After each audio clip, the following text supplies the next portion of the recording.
मुफ्ती Mirza Kaleem bag साहब से दरख्वास्त करूँगा कि वो तरबियती कलिमात से नवाजें, हमें तरबियती कलिमात से नवाजें।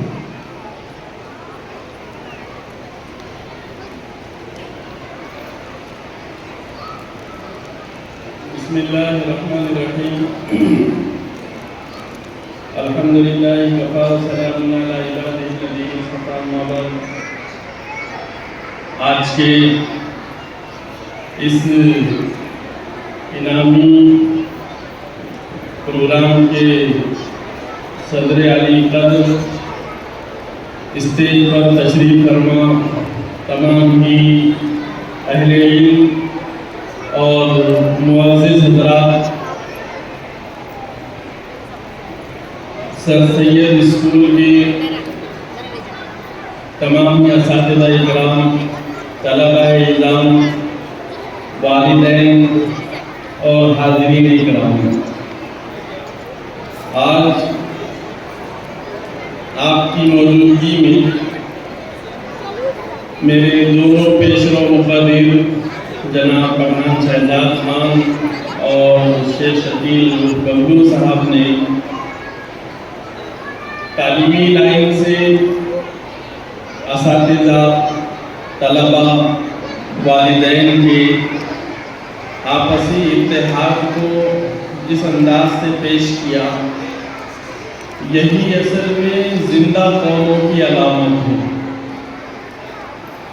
कौमों की ज़िंदगी या कौमों का वजूद सिर्फ खाने पीने और कमाने, अपने घरों में अपनी ज़रूरियात के पूरा करने तक महदूद नहीं है, बल्कि ज़िंदा कौमों की अलामत यह है कि वो अपने वजूद को अपनी मौजूदगी से और इंसानियत के नफ़ा रसानी के लिए पेश करते हैं। क्योंकि आप देखें कि परवाना भी एक पतंगा है और जुगनू भी एक पतंगा है। परवाना भी एक पतंगा, जुगनू भी एक पतंगा, एक रोशनी का तालिब और एक रोशनी सरापा। तो रोशनी को फैलाने के कामकाज जो होते हैं वही कौमों को जिंदा रखते हैं। आप देखिए कि हमारे देश में जितनी भी मौक़े शख्सियात गुजरी हैं, आप सर सैयद अहमद खान को लीजिए, जिनके नाम से ये तालीमी इदारा अल्हम्दुलिल्लाह एक लंबे अरसे से खिदमत अंजाम दे रहा है। बड़े मेहनती और तजर्बाकार काबिल असातिज़ा की खिदमत के साथ साथ एक ऐसे ख़ानदान की इसे सरपरस्ती हासिल है जिसने अपने कलम के ज़रिए से, अपने इल्म के ज़रिए से उम्मत की हमेशा खिदमत की है। तो सर सैयद अहमद खान सर सैयद सिर्फ इसलिए नहीं है कि वो लहीन शहीन थे, बल्कि उन्होंने कौम के लिए रोशनी के ऐसे मीनार खड़े किए, ऐसी मशालें रोशन की और ऐसे हालात में रोशन की कि उस वक्त तालीम और तालीम के इदारों के नाम से शाज़ व नादिर ही कोई काम हुआ करता था। सर सैयद अहमद खान ने अपनी माँ और बहनों के पास, उस वक्त के इंसानों के पास जाकर अपने दामन को फैलाकर लोगों से एक एक पैसा, दो दो पैसे जमा करके उम्मत के लिए, कौम के लिए और मिल्लत के लिए इतना बड़ा मीनार नूर खड़ा किया। आज सारे देश के लोग उससे मुस्तफीद होकर सारी दुनिया में काम कर रहे हैं। दूसरी शख्सियत देखिए, मौलाना अबुल कलाम आज़ाद साहब, जिन्होंने तालीम की लाइन से मेहनत बहुत की है और तालीम के मिनिस्टर होते हुए कौम को जब उन्होंने मुखातब किया तो उस वक्त ये कहा कि आपकी ज़िंदगी या आपका वजूद उसी वक्त माना जा सकता है जिस वक्त आप अपने नौनिहालों को तालीम के जौहर से आरास्ता करेंगे।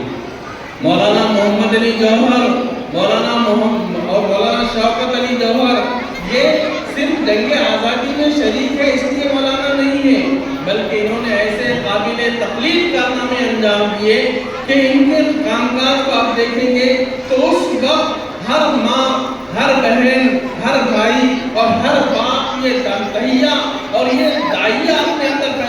لے جائے گا کہ نہیں.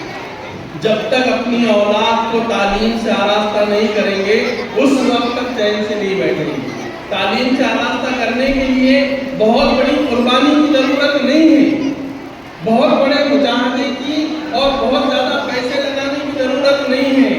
صرف اپنی اولاد کا وقت دیجیے.